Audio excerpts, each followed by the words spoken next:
सबको शहरियत मिल जाएगी सिवाय मुसलमान के। ये काम बीजेपी भारत में करना चाहती है, मगर ये CAA मजहब की बुनियाद पर बनाया गया। तो NPR कहेगा कि लाओ कागज लाओ, अपने दादा का बर्थ सर्टिफिकेट दिखाओ। मेरे अजीज दोस्तों और बुजुर्गों, CAA के कानून के रूल्स बनाए जाने का बीजेपी कह रही है। मैं फिर से कह रहा हूं, CAA बनेगा तो ये आज बीजेपी ऐसे दुमछल्लों को तैयार करी है, इन चमचों को जो टोपियां पहनकर आकर बोल रहे नहीं CAA से कुछ नहीं होता। दीवाने, तू जमीर बेच सकता है बीजेपी RSS की चौखट पर, मर तो सच्चाई को नहीं छुपा सकता।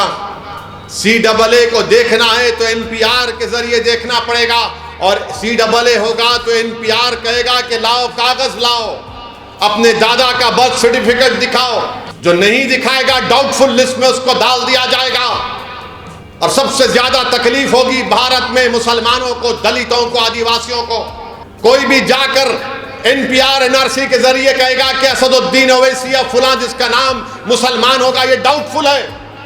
बर्डन ऑफ प्रूफ आप पर गिरा दिया जाएगा। ये काम बीजेपी भारत में करना चाहती है। और ये लोग कहते नहीं कुछ नहीं होगा। अरे हम जानते हैं, CAA को NPR NRC के सामने रखकर देखना पड़ेगा। मैं भारत के मुसलमानों से अपील कर रहा हूं, देखो इन बातों को।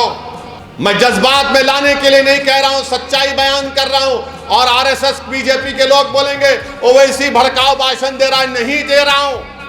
ओवैसी बांग्लादेश, पाकिस्तान और अफगानिस्तान के सिखों को सिटीजनशिप नहीं देने की बात कर रहा है, नहीं कह रहा हूं। दो उनको कानून है, मगर ये CAA मजहब की बुनियाद पर बनाया गया।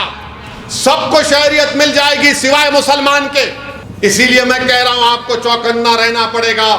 इसीलिए आपसे कह रहा हूं कि मंजलिस से मुखालिफत, ये मुखालिफिन यही करना चाहते हैं कि CAA आ जाए।